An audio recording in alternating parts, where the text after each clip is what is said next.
Hello दोस्तों, ਤੁਹਾਡਾ ਦੋਸਤ ਮਨਜੀਤ ਗਿੱਲ ਅੱਜ ਤੁਹਾਡੇ ਲਈ ਲੈ ਕੇ ਹਾਜ਼ਰ ਹੋਏ ਆ ਨਵੀਂ video how to file a insurance claim. So ਇਹ ਕਾਫੀ ਇਸ਼ੂ ਬਣਦਾ ਹੈ ਜਦੋਂ ਇੱਕ ਤਾਂ ਉਹਦਾ ਸਟ੍ਰੈਸ ਹੁੰਦੀ ਹੈ ਜੇ ਐਕਸੀਡੈਂਟ ਵਗੈਰਾ ਹੋ ਗਿਆ, ਪਲੱਸ ਪਤਾ ਨਹੀਂ ਕੀ ਹੋਣਾ ਕੀ ਨਹੀਂ ਹੋਣਾ। So just want to clarify ਥੋੜ੍ਹੀਆਂ ਬਹੁਤ ਗੱਲਾਂ ਤਾਂ ਕਿ ਇਹ ਜਿਹੜਾ ਕਲੇਮ ਫਾਈਲ ਕਰਨ ਦਾ ਪ੍ਰੋਸੈਸ ਹੈ ਨਾ ਤੁਹਾਡੇ ਵਾਸਤੇ ਥੋੜ੍ਹਾ ਈਜ਼ੀ ਹੋ ਜਾਵੇ। सो क्लेम फाइल करना बहुत ही जरूरी आ ते प्लस ये वास्ते कुछ टिप्स हैगियां भी तुसी की करना हैगा। सो नंबर 1 तो तुहानू कॉल करके ना इंश्योरेंस कंपनी दे नाल क्लेम फाइल करना ही पैना हैगा, बहुत जरूरी आ। सो दूजी गल दा ध्यान रखना उहदे विच भई जिहड़ा क्लेम फाइल करना ना इट्स ओवरऑल प्रोसैस। सो उहदे विच तुसी देखना जिहड़ा क्लेम तुहाडा हैंडल करूगा ना ਉਹਨੂੰ ਆਪਾਂ ਕਹਿੰਦੇ ਐਡਜਸਟਰ। ਉਹ ਜਿਹੜਾ ਐਡਜਸਟਰ ਆ ਨਾ ਉਹਦੀ ਜੌਬ ਕੀ ਹੈਗੀ ਆ। ਐਡਜਸਟਰ ਦੀ ਜਿਹੜੀ ਨੰਬਰ 1 ਜੌਬ ਹੈਗੀ ਆ ਨਾ ਵੀ ਤੁਹਾਡਾ ਕਲੇਮ ਜਲਦੀ ਤੋਂ ਜਲਦੀ ਰਿਜ਼ੋਲਵ ਕੀਤਾ ਜਾਵੇ ਤਾਂ ਕਿ ਉਹਦੀ ਦੇਖਭਾਲ ਟਾਈਮ ਦੇ ਨਾਲ ਕੀਤੀ ਜਾਵੇ, ਤੁਹਾਨੂੰ ਕੋਈ ਟੈਨਸ਼ਨ ਨਾ ਹੋਵੇ, ਤਾਂ ਜਿੰਨੀ ਛੇਤੀ ਹੋ ਸਕੇ ਤੁਹਾਡੀ ਫਾਈਲ ਕਲੋਜ਼ ਕੀਤੀ ਜਾਵੇ। ਕਿਉਂਕਿ ਇਹਦੇ ਵਿੱਚ ਹੀ ਇੰਸ਼ੋਰੈਂਸ ਕੰਪਨੀ ਦਾ ਫਾਇਦਾ ਹੈਗਾ ਤੇ ਐਡਜਸਟਰ ਦਾ ਹੀ ਫਾਇਦਾ ਹੈਗਾ। ਪਹਿਲਾਂ ਤਾਂ ਆਪਾਂ ਇਹ ਗੱਲ ਆਪਣੇ ਦਿਮਾਗ ਦੇ ਵਿੱਚ ਲੈਣੀ, ਸੋ ਉਹਦੇ ਨਾਲ ਥੋੜੀ ਟੈਨਸ਼ਨ ਘਟ ਜਾਂਦੀ ਤੇ ਹਾਂ ਵੀ ਜਿਹੜਾ ਬੰਦਾ ਹੈਗਾ ਨਾ ਇਹਦਾ ਇਹੋ ਹੀ ਜੌਬ ਹੈਗੀ ਆ। ਸੋ ਬਹੁਤ ਜ਼ਰੂਰੀ ਹੈਗਾ। ਕਈ ਵਾਰੀ ਜੇ ਤੁਸੀਂ ਇਸ ਮਾਈਂਡ ਸੈਟ ਦੇ ਨਾਲ ਜਾਣੇ ਹੈਗੇ ਕਲੇਮ ਫਾਈਲ ਕਰਨ ਵੀ ਯਾਰ ਇੰਸ਼ੋਰੈਂਸ ਕੰਪਨੀ ਨੇ ਤਾਂ ਮੈਨੂੰ ਪੈਸੇ ਨਹੀਂ ਦੇਣੇ, ਜਾਂ ਜਿਹੜਾ ਐਡਜਸਟਰ ਆ ਮੇਰੀ ਗੱਲ ਸੁਣਦਾ ਨਹੀਂ, ਉਹ ਮੇਰਾ ਫੋਨ ਨਹੀਂ ਚੱਕਦਾ। ਜ਼ਿਆਦਾਤਰ ਕੇਸਿਸ ਦੇ ਵਿੱਚ ਨਾ ਬੜੀ ਪਹਿਲਾਂ ਹੀ ਅਸੀਂ ਆਪਣੇ ਦਿਮਾਗ ਦੇ ਵਿੱਚ ਬਿਠਾ ਦਿੰਦੇ ਹੈਗੇ ਆ ਵੀ ਇਹ ਪ੍ਰੋਬਲਮ ਆਉਣੀ ਆ।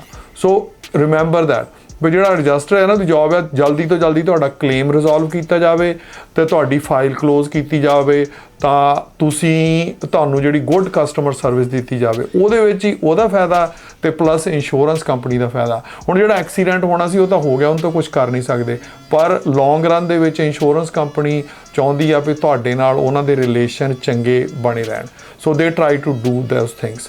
ਸੋ ਆਪਾਂ ਐਡਜਸਟਰ ਦੇ ਨਾਲ ਇੱਕ ਚੰਗੇ ਤਰੀਕੇ ਦੇ ਨਾਲ ਬਿਜ਼ਨਸ ਰਿਲੇਸ਼ਨਸ਼ਿਪ ਬਣਾ ਕੇ ਗੱਲਬਾਤ ਕਰਨੀ ਹੈ, ਬਹੁਤ ਹੀ ਜ਼ਰੂਰੀ ਹੈਗੀ ਇਹ ਗੱਲਬਾਤ। ਦੂਜੀ ਗੱਲ, ਜਦ ਆਫ ਕੋਰਸ ਇਹ ਕਲੇਮ ਹੈਗਾ ਤਾਂ ਜਦੋਂ ਵੀ ਤੁਸੀਂ ਕਾਲ ਕਰਦੇ ਹੈਗੇ ਆ ਤੇ ਤੁਹਾਨੂੰ ਪ੍ਰਪੇਅਰ ਹੋਣਾ ਚਾਹੀਦਾ ਜਿਹੜਾ ਕਲੇਮ ਫਾਈਲ ਕਰਨਾ। ਇਹ ਨਹੀਂ ਵੀ ਅੱਛਾ ਵੀ ਆ ਮੈਨੂੰ ਨੰਬਰ ਪਤਾ ਲੱਗ ਗਿਆ ਡਾਇਲ ਕੀਤਾ ਤੇ ਹੁਣ ਅੱਛਾ ਦੈਨ ਯੂ ਸਟਾਰਟ ਆਸਕਿੰਗ ਹਾਂ ਵੀ ਕੀ ਹੋਣਾ ਕੀ ਨਹੀਂ ਹੋਣਾ ਚਾਹੀਦਾ।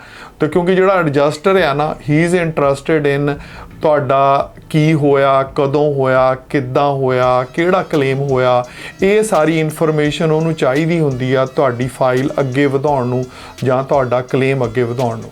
ਸੋ ਵੀ ਨੋ ਅੱਛਾ ਵੀ ਆਹ ਐਡਜਸਟਰ ਨੂੰ ਆਹ ਚੀਜ਼ਾਂ ਚਾਹੀਦੀਆਂ, ਉਹ ਪਹਿਲਾਂ ਹੀ ਪ੍ਰੀਪੇਅਰ ਕਰੋ ਤੁਸੀਂ, ਉੱਦਾਂ ਨਾ ਅਚਾਨਕ ਫੋਨ ਕਰੋ। ਸੋ ਪ੍ਰੈਪਰੇਸ਼ਨ ਦੇ ਵਿੱਚ ਜਿਹੜਾ ਤੁਹਾਡਾ ਇੰਸ਼ੋਰੈਂਸ ਏਜੰਟ ਹੈਗਾ ਉਹ ਤੁਹਾਡੀ ਮਦਦ ਕਰ ਸਕਦਾ ਹੈਗਾ।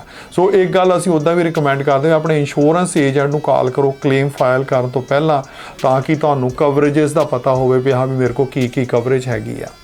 ਕਿਉਂਕਿ ਇੰਸ਼ੋਰੈਂਸ ਕੰਪਨੀ ਨੇ ਤਾਂ ਬੇਸਡ ਔਨ ਤੁਹਾਡੀ ਕਵਰੇਜ ਦੇ ਉੱਤੇ ਪੇ ਕਰਨਾ ਹੈਗਾ।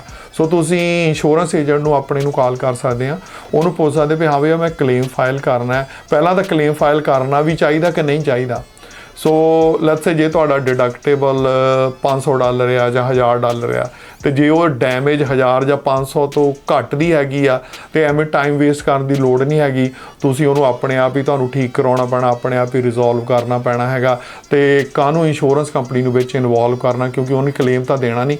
ਪਰ ਜ਼ਿਆਦਾਤਰ ਕੇਸਿਸ ਦੇ ਵਿੱਚ ਜੇ ਤੁਸੀਂ ਉਹਨਾਂ ਨੂੰ ਕਾਲ ਕੀਤੀ ਉਹ ਤੁਹਾਡੇ ਰੈਕਡ ਦੇ ਉੱਤੇ ਚੜ੍ਹ ਜਾਂਦਾ। ਸੋ ਇੱਕ ਤਾਂ ਇਹ ਚੀਜ਼ ਤੁਸੀਂ ਵੈਰੀਫਾਈ ਕਰਨੀ ਇੰਸ਼ੋਰੈਂਸ ਏਜੰਟ ਨੂੰ ਗੱਲ ਕਰਕੇ। ਦੂਜੀ ਹੈਗੀ ਹਾਂ ਵੀ ਕਲੇਮ ਦਾ ਪ੍ਰੋਸੈਸ ਕੀ ਹੈਗਾ, ਕੀ ਮੈਨੂੰ ਕਰਨਾ ਚਾਹੀਦਾ। ਤੁਸੀਂ ਉਹਦੇ ਨਾਲ ਗੱਲਬਾਤ ਵੀ ਕਰ ਸਕਦੇ ਹਾਂ ਵੀ ਇੱਦਾਂ ਹੋਈ ਸੀ, ਮੈਨੂੰ ਕੀ ਕਹਿਣਾ ਚਾਹੀਦਾ। ਸੋ ਇੰਸ਼ੋਰੈਂਸ ਐਡਜਸਟਰ ਇੰਟਰਸਟਿਡ ਹੈਗਾ ਵੀ ਕਿੱਦਾਂ ਹੋਇਆ ਤੁਹਾਡਾ ਐਕਸੀਡੈਂਟ। ਦੇ ਟਰਾਈਂਗ ਟੂ ਫਾਈਂਡ ਆਊਟ ਹਾਂ ਵੀ ਫਾਲਟ ਕਿਹਦਾ ਹੈਗਾ। ਦੂਜੀ ਗੱਲ ਕਿੱਥੇ ਹੋਇਆ, ਕਦੋਂ ਹੋਇਆ, ਉਸ ਵੇਲੇ ਦੀ ਸਿਚੁਏਸ਼ਨ ਕੀ ਸੀਗੀ। ਸਿੰਪਲ ਜਿਹੀ ਐਗਜ਼ਾਮਪਲ, ਤੁਸੀਂ ਕਿਹੜੀ ਲੇਨ 'ਚ ਸੀਗੇ, ਤੁਸੀਂ ਪਾਰਕਿੰਗ ਲਾਟ ਸੀਗੇ, ਤੁਸੀਂ ਰਾਈਟ ਜਾ ਰਹੇ ਸੀ, ਲੈਫਟ ਜਾ ਰਹੇ ਸੀਗੇ। ਸੋ ਇਹਨਾਂ ਗੱਲਾਂ ਦਾ ਧਿਆਨ ਰੱਖਣਾ ਵੀ ਤੁਸੀਂ ਜਿਹੜਾ ਤੁਹਾਡਾ ਕਲੇਮ ਹੋਇਆ ਨਾ ਹੀ ਇਜ਼ ਨਾਟ ਇੰਟਰਸਟਿਡ ਵੀ ਹਾਂ ਵੀ ਉਹਦੀ ਗਲਤੀ ਆ ਜਾਂ ਇਹਦੀ ਗਲਤੀ ਆ, ਉੱਦਾਂ ਸੀਗੀ। They are interested in facts. ਕਿਹੜੀ ਲੇਨ 'ਚ ਤੁਸੀਂ ਸੀਗੇ, ਤੁਹਾਡੀ ਗੱਡੀ ਦੇ ਕਿੱਧਰਲੇ ਪਾਸੇ ਲੱਗੀ ਹੈਗੀ ਆ, ਦੂਜਾ ਬੰਦਾ ਗੈਸ ਕਰੋ ਕਿੰਨੀ ਤੇਜ਼ ਆ ਰਿਹਾ ਸੀਗਾ, ਤੁਸੀਂ ਉਹਨੂੰ ਆਉਂਦੇ ਨੂੰ ਦੇਖਿਆ ਕਿ ਨਹੀਂ ਦੇਖਿਆ, ਜਾਂ ਉਹ ਅਚਾਨਕ ਆ ਗਿਆ। ਸੋ ਆਹ ਥੋੜ੍ਹੀਆਂ ਜਿਹੀਆਂ ਗੱਲਾਂ ਨਾ, ਸੋ ਪ੍ਰਿਪਰੇਸ਼ਨ ਬਹੁਤ ਜ਼ਰੂਰੀ ਹੈਗੀ ਤੁਹਾਡੇ ਕਲੇਮ ਵਾਸਤੇ। ਉੱਦਾਂ ਨਾ ਕਾਲ ਕਰੋ, ਬਹੁਤ ਜ਼ਰੂਰੀ ਆ। ਦੂਜੀ ਗੱਲ, ਅੱਛਾ ਹੁਣ ਤੁਸੀਂ ਕਲੇਮ ਫਾਈਲ ਹੋ ਗਿਆ, ਉਸ ਤੋਂ ਬਾਅਦ ਜ਼ਿਆਦਾਤਰ ਕੇਸਿਸ ਦੇ ਵਿੱਚ ਕੁਐਸਚਨ ਹੁੰਦਾ ਵੀ ਹੁਣ ਕੀ ਹੋਊਗਾ, ਕਿੱਦਾਂ ਹੋਊਗਾ। ਸੋ ਉਹ ਜਿਹੜੇ ਤੁਸੀਂ ਕੁਐਸਚਨ ਪਹਿਲਾਂ ਲਿਖ ਲੈਣੇ ਆ ਵੀ ਹਾਂ ਬਈ ਹੁਣ ਤੁਹਾਡੇ ਉਹਨੇ ਸਟੇਟਮੈਂਟ ਲੈ ਲਈ ਹੈਗੀ ਆ। ਜ਼ਿਆਦਾਤਰ ਕੇਸਿਸ ਦੇ ਵਿੱਚ ਉਹ ਰਿਕਾਰਡਡ ਹੁੰਦੀ ਸਟੇਟਮੈਂਟ, ਉਹਨੇ ਰਿਕਾਰਡ ਕਰਨੀ ਜੋ ਵੀ ਤੁਸੀਂ ਗੱਲਬਾਤ ਕੀਤੀ ਹੈ। ਇਸ ਕਰਕੇ ਜਿਹੜੀ ਪਹਿਲਾਂ ਆਪਾਂ ਪ੍ਰਿਪਰੇਸ਼ਨ ਕੀਤੀ ਨਾ, ਉਹ ਤੁਹਾਡੀ ਹੈਲਪ ਕਰੂਗੀ ਨਾ।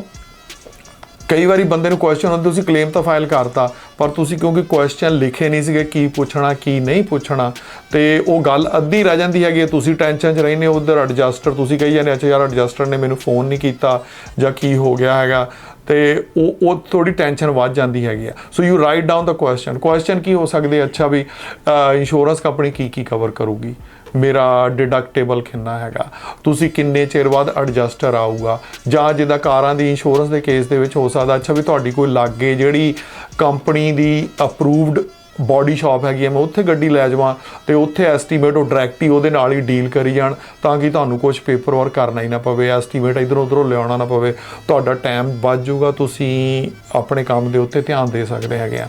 ਦੂਜੀ ਗੱਲ ਜਿਹੜੀ ਰੈਂਟਲ ਕਾਰ ਆ, ਰੈਂਟਲ ਕਾਰ ਮੈਨੂੰ ਕਿੱਥੋਂ ਮਿਲਣੀ ਆ, ਮੇਰਾ ਡੇਲੀ ਰੈਂਟਲ ਕਾਰ ਦਾ ਖਰਚਾ ਕਿੰਨਾ ਹੈਗਾ, ਉਹ ਇੰਸ਼ੋਰੈਂਸ ਕੰਪਨੀ ਨੇ ਕਿੰਨਾ ਪੇ ਕਰਨਾ, ਜੇ ਉਹ ਤੋਂ ਵਾਧੂ ਹੋਇਆ ਤਾਂ ਤੁਹਾਨੂੰ ਦੇਣੇ ਪੈਣੇ ਹੈਗੇ ਆ। ਦੂਜੀ ਗੱਲ ਜਿਹੜੀ ਰੈਂਟਲ ਕਾਰ ਆ ਉਹ ਕਿੰਨੇ ਦਿਨਾਂ ਲਈ ਤੁਸੀਂ ਲੈ ਸਕਦੇ ਹੈਗੇ ਆ।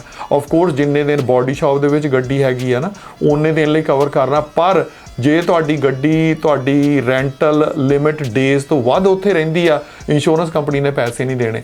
ਜ਼ਿਆਦਾਤਰ ਕੇਸਿਸ ਦੇ ਵਿੱਚ 30 ਦਿਨਾਂ ਦਾ ਹੁੰਦੀ ਆ। ਸੋ ਜੇ ਤੁਹਾਡੀ ਗੱਡੀ ਬਣਨ ਨੂੰ 40 ਦਿਨ ਲੱਗ ਗਿਆ, 50 ਦਿਨ ਲੱਗ ਗਿਆ, ਜਿਹੜੇ ਉੱਪਰਲੇ ਪੈਸੇ ਤੁਸੀਂ ਰੈਂਟਲ ਗੱਡੀ ਰੱਖੀ ਆ ਤੇ ਤੁਹਾਨੂੰ ਕੋਲੋਂ ਦੇਣੇ ਪੈਣੇ। ਸੋ ਜਸਟ ਬੀ ਅਵੇਅਰ।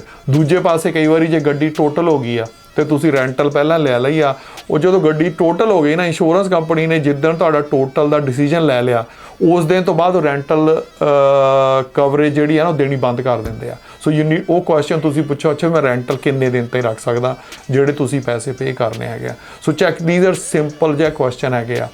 ਤੇ ਉਸ ਤੋਂ ਬਾਅਦ ਕਈ ਵਾਰੀ ਬੰਦੇ ਕਹਿੰਦੇ ਮੈਂ ਆਪਣੀ ਮਰਜ਼ੀ ਦੀ ਦੁਕਾਨ ਤੋਂ ਗੱਡੀ ਬਣਾਉਣੀ ਹੈਗੀ ਆ। ਸੋ ਤੁਸੀਂ ਇੰਸ਼ੋਰੈਂਸ ਕੰਪਨੀ ਨੂੰ ਪੁੱਛ ਸਕਦੇ ਆ, ਜੇ ਮੈਂ ਆਪਣੀ ਮਰਜ਼ੀ ਦੀ ਦੁਕਾਨ ਤੋਂ ਗੱਡੀ ਬਣਾਉਣੀ ਆ, ਤੁਸੀਂ ਚੈੱਕ ਮੈਨੂੰ ਭੇਜਣਾ ਜਾਂ ਚੈੱਕ ਉਹਨਾਂ ਨੂੰ ਭੇਜਣਾ, ਮੈਂ ਸਾਈਨ ਪਿਛਲੇ ਪਾਸੇ ਚੈੱਕ ਦੇ ਐਂਡੋਰਸ ਕਰਨਾ ਕਿ ਨਹੀਂ ਕਰਨਾ। So that is the other question. ਕਈ ਵਾਰੀ ਬੰਦਿਆਂ ਦੇ ਹੁੰਦਾ ਉਹ ਪੁੱਛਦੇ ਨਹੀਂ ਹੈਗੇ, ਬੈਠੇ ਸੋਚਦੇ ਰਹਿੰਦੇ ਆ ਜਾਂ ਏਜੰਟ ਨੂੰ ਕਾਲ ਕਰਦੇ ਰਹਿੰਦੇ ਹੈਗੇ ਆ। ਸੋ ਉਸ ਕੇਸ ਦੇ ਵਿੱਚ ਵੀ ਦੈਟ ਇਜ਼ ਅਨਦਰ ਕੁਐਸਚਨ, ਤੁਸੀਂ ਪੁੱਛ ਸਕਦੇ ਹੈਗੇ। ਸੋ ਰਿਮੈਂਬਰ ਜਿਹੜਾ ਐਡਜਸਟਰ ਹੈ ਨਾ ਤੁਹਾਡੀ ਹੈਲਪ ਕਰਨ ਵਾਸਤੇ ਹੈਗਾ। ਕੋਈ ਵੀ ਕੁਐਸਚਨ ਤੁਸੀਂ ਜਿਹੜਾ ਇੱਦਾਂ ਦਾ ਕਿੰਤੂ ਪਰੰਤੂ ਵਾਲਾ ਉਹਨੂੰ ਪੁੱਛ ਸਕਦੇ ਆ ਨਾਈਸ ਤਰੀਕੇ ਦੇ ਨਾਲ, ਤੇ ਉਹ ਜ਼ਿਆਦਾਤਰ ਕੇਸ ਦੇ ਵਿੱਚ ਉਹ ਬੜੇ ਹੈਲਪਫੁਲ ਹੁੰਦੇ ਆ, ਤਾਂ ਉਹ ਤੁਹਾਡੀ ਹੈਲਪ ਕਰਨਗੇ। ਸੋ ਇਹ ਕੁਐਸਚਨ ਤੁਸੀਂ ਸੋ right down all those questions. ਉਸ ਤੋਂ ਇਲਾਵਾ ਜਿਹੜੀ ਗੱਲਬਾਤ ਹੁੰਦੀ, ਜੇ ਤੁਹਾਨੂੰ ਲੱਗਦਾ ਹੈਗਾ ਵੀ ਜਿਹੜੀ ਇੰਸ਼ੋਰੈਂਸ ਕੰਪਨੀ ਆ ਉਹ ਤੁਹਾਨੂੰ ਵੈਲਿਊ ਤੁਹਾਡੇ ਕਲੇਮ ਦੀ ਪੂਰੀ ਨਹੀਂ ਦੇ ਰਹੇ, ਸੋ ਤੁਸੀਂ ਕਹਿੰਦੇ ਅੱਛਾ ਯਾਰ ਮੇਰੀ ਗੱਡੀ ਤਾਂ ਇੰਨੇ ਦੀ ਸੀਗੀ, ਉਹ ਇੰਨੇ ਦੀ ਹੈਗੀ ਆ, ਤੁਸੀਂ ਐਡਜਸਟਰ ਨੂੰ ਪੁੱਛ ਸਕਦੇ ਆ ਵੀ ਉਹਨਾਂ ਨੇ ਐਸਟੀਮੇਟ ਕਿੱਦਾਂ ਲਾਇਆ, ਕਿਹੜੇ ਬੇਸਿਸ ਤੇ ਲਾਇਆ, ਕਿਹੜੇ ਫੈਕਟਰ ਉਹਨਾਂ ਨੇ ਕਾਊਂਟ ਕੀਤੇ ਹੈਗੇ ਆ। ਸੋ ਜੇ ਤੁਹਾਨੂੰ ਲੱਗਦਾ ਵੀ ਉਹਦੇ ਵਿੱਚ ਕੋਈ ਕੀ ਕਹਿੰਦੇ ਕੋਈ ਫਰਕ ਹੈਗਾ ਉਹਨਾਂ ਦੇ ਐਸਟੀਮੇਟ ਲਾਉਣ ਦੇ ਤਰੀਕੇ 'ਚ, ਤਾਂ ਤੁਹਾਡੇ ਕੋਲ ਕੋਈ ਇਨਫੋਰਮੇਸ਼ਨ ਹੈਗੀ ਆ, ਤੁਸੀਂ ਕਹਿੰਦੇ ਨਹੀਂ ਵੀ ਮੇਰੀ ਕਾਰ ਦੇ ਵਿੱਚ ਤਾਂ ਆਹ ਚੀਜ਼ਾਂ ਸੀਗੀਆਂ ਜਿਹੜੀ ਤੁਸੀਂ ਕਾਊਂਟ ਨਹੀਂ ਕੀਤੀਆਂ, ਸੋ ਉਸ ਕੇਸ ਦੇ ਵਿੱਚ ਵੀ ਜਿਹੜਾ ਐਡਜਸਟਰ ਹੈ ਨਾ ਤੁਹਾਡੇ ਨਾਲ ਗੱਲਬਾਤ ਕਰ ਸਕਦਾ। ਆਫ ਕੋਰਸ ਤੁਹਾਨੂੰ ਡਾਕੂਮੈਂਟੇਸ਼ਨ ਵਗੈਰਾ ਉਹਨੂੰ ਦੇਣੀ ਪੈਣੀ ਹੈਗੀ ਆ। ਹੋਰ ਇੰਪੋਰਟੈਂਟ ਗੱਲ, ਕਈ ਵਾਰੀ ਬੰਦੇ ਆਪਣੇ ਜੇ ਇੰਗਲਿਸ਼ ਤੁਹਾਡੀ ਸੈਕਿੰਡ ਲੈਂਗੁਏਜ ਆ, ਤੁਸੀਂ ਇੰਗਲਿਸ਼ ਦੇ ਵਿੱਚ ਇੰਨਾ ਕੰਫਰਟੇਬਲ ਨਹੀਂ ਹੈਗੇ, ਸੋ ਰਿਮੈਂਬਰ ਦੈਟ ਤੁਸੀਂ ਐਡਜਸਟਰ ਨੂੰ ਕਹਿ ਸਕਦੇ ਵੀ ਮੈਨੂੰ ਇੰਟਰਪ੍ਰੇਟਰ ਚਾਹੀਦਾ ਪੰਜਾਬੀ ਦਾ ਜਾਂ ਹਿੰਦੀ ਜਾਂ ਜਿਹੜੀ ਵੀ ਤੁਹਾਡੀ ਪ੍ਰੈਫਰਡ ਲੈਂਗੁਏਜ ਹੈਗੀ ਆ। ਸੋ ਤੁਹਾਨੂੰ ਡਰਨ ਦੀ ਲੋੜ ਨਹੀਂ ਹੈਗੀ, ਉਹਨੂੰ ਕਹੋ ਮੈਨੂੰ ਇੰਟਰਪ੍ਰੇਟਰ ਚਾਹੀਦਾ, ਚੰਗੀ ਤਰ੍ਹਾਂ ਸਮਝ ਕੇ ਤੁਸੀਂ ਇੰਟਰਪ੍ਰੇਟਰ ਦੇ ਰਾਹੀਂ ਗੱਲਬਾਤ ਕਰ ਸਕਦੇ ਹੈਗੇ ਆ।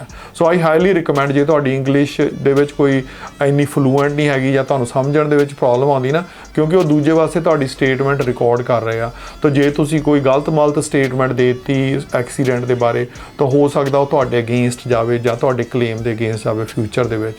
ਸੋ feel free to ask for ਜਿਹੜਾ ਇੰਟਰਪ੍ਰੇਟਰ ਵਾਸਤੇ, ਇਹ ਵੀ ਬੜੀ ਜ਼ਰੂਰੀ ਗੱਲ ਹੈਗੀ ਹੈ। ਸੋ ਇਹ ਥੋੜ੍ਹੀ ਜਿਹੀ ਟਿਪਸ ਸੀਗੀਆਂ ਤੁਹਾਡੇ ਵਾਸਤੇ। ਤਾਂ ਇਸ ਤੋਂ ਇਲਾਵਾ we will go in more detail, ਜੇ ਤੁਹਾਡੇ ਕੋਈ ਸੱਟ ਚੋਟ ਲੱਗ ਗਈ ਆ, ਬੋਡੀਲੀ ਇੰਜਰੀ ਕਲੇਮ ਹੈਗਾ, ਉਸ ਕੇਸ ਦੇ ਵਿੱਚ ਕਿੱਦਾਂ ਤੁਸੀਂ ਡੀਲ ਕਰਨਾ ਇੰਸ਼ੋਰੈਂਸ ਕੰਪਨੀ ਦੇ ਨਾਲ। ਤੇ ਜੇ ਤੁਹਾਨੂੰ ਲੱਗਦਾ ਅੱਛਾ ਵੀ ਮੇਰਾ ਇਹ ਕੇਸ ਸਿੱਧਾ ਹੈਂਡਲ ਸਹੀ ਨਹੀਂ ਹੋ ਰਿਹਾ ਤੇ ਫਿਰ ਮੈਨੂੰ ਲਾਇਰ ਰੱਖਣਾ ਚਾਹੀਦਾ, ਵਕੀਲ ਕਰਨਾ ਪੈਣਾ ਹੈਗਾ ਜਿਹੜਾ ਕਿ ਤੁਹਾਡੇ ਬਿਹਾਫ ਦੇ ਉੱਤੇ ਇੰਸ਼ੋਰੈਂਸ ਕੰਪਨੀ ਦੇ ਨਾਲ ਗੱਲ ਕਰੇ, ਉਹ ਸਟੈਪ ਲੈਣਾ ਕਿ ਨਹੀਂ ਲੈਣਾ। ਸੋ ਉਹਨਾਂ ਕੇਸਿਸ ਦੇ ਵਿੱਚ ਤੁਸੀਂ ਆਪਣੇ ਇੰਸ਼ੋਰੈਂਸ ਏਜੰਟ ਨਾਲ ਗੱਲ ਕਰ ਸਕਦੇ ਹੈਗੇ ਆ, ਵਕੀਲ ਦੇ ਨਾਲ ਗੱਲ ਕਰ ਸਕਦੇ ਹੈਗੇ, ਆਫ ਕੋਰਸ ਪਹਿਲਾਂ ਐਡਜਸਟਰ ਦੇ ਨਾਲ। ਪਰ ਐਡਜਸਟਰ ਦੀ ਤੁਹਾਨੂੰ ਹਰ ਗੱਲ ਮੰਨਣੀ ਕੋਈ ਜ਼ਰੂਰੀ ਨਹੀਂ। ਬੀ ਨਾਈਸ, ਬੜੇ ਕਰਟੀਅਸ ਤਰੀਕੇ ਦੇ ਨਾਲ, ਕਿਉਂਕਿ ਉਹਦੇ ਨਾਲ ਲੜਨ ਦੇ ਨਾਲ ਜਾਂ ਨਾਰਾਜ਼ ਹੋਣ ਦੇ ਨਾਲ ਤੁਹਾਨੂੰ ਕੁਝ ਫਾਇਦਾ ਨਹੀਂ ਹੋਣਾ। So it's a business deal ਹੈਗੀ ਆ ਤੇ ਬਿਜ਼ਨਸ ਦੇ ਨਾਲ ਹੀ ਡੀਲ ਕਰਨਾ। ਯੂ ਕੈਨ ਕੀ ਕਹਿੰਦੇ ਹੁੰਦੇ ਐਗਰੀ ਟੂ ਡਿਸਐਗਰੀ ਉਹਦੇ ਨਾਲ, and then have your own lawyer ਜਿਹੜਾ ਕਿ ਤੁਹਾਡੇ ਬਿਹਾਫ ਦੇ ਉੱਤੇ ਇੰਸ਼ੋਰੈਂਸ ਕੰਪਨੀ ਦੇ ਨਾਲ ਗੱਲਬਾਤ ਕਰ ਸਕਦਾ ਹੈਗਾ। ਦੈਟ ਹੈਪਨਸ ਜ਼ਿਆਦਾਤਰ ਕੇਸਿਸ ਦੇ ਵਿੱਚ ਜੇ ਕੋਈ ਇੰਜਰੀ ਜਾਂ ਬੋਡੀਲੀ ਇੰਜਰੀ ਤੁਹਾਨੂੰ ਜਾਂ ਕਿਸੇ ਹੋਰ ਦੇ ਸੱਟ ਚੋਟ ਲੱਗੀ ਹੋਵੇ ਉਹਨਾਂ ਕੇਸਿਸ ਦੇ ਵਿੱਚ। ਸੋ ਇਹ ਥੋੜ੍ਹੀ ਜਿਹੀ ਟਿਪਸ ਹੈਗੀਆਂ ਅੱਜ ਤੁਹਾਡੇ ਵਾਸਤੇ। So hope you learn something and hope you never have to file a claim. ਪਰ ਜੇ ਕਿਤੇ ਕਲੇਮ ਫਾਈਲ ਕਰਨਾ ਪੈ ਜਾਵੇ ਤਾਂ ਇਹ ਟਿਪਸ ਤੁਹਾਡੇ ਲਈ ਹੈਲਪਫੁਲ ਹੋਣਗੀਆਂ। ਤੇ ਉਸ ਤੋਂ ਇਲਾਵਾ ਜੇ ਕੋਈ ਕੁਐਸਚਨ ਹੋਵੇ feel free to call us, leave the comments, like the video, share the video। ਤੁਹਾਡਾ ਦੋਸਤ ਮਨਜੀਤ ਗਿੱਲ।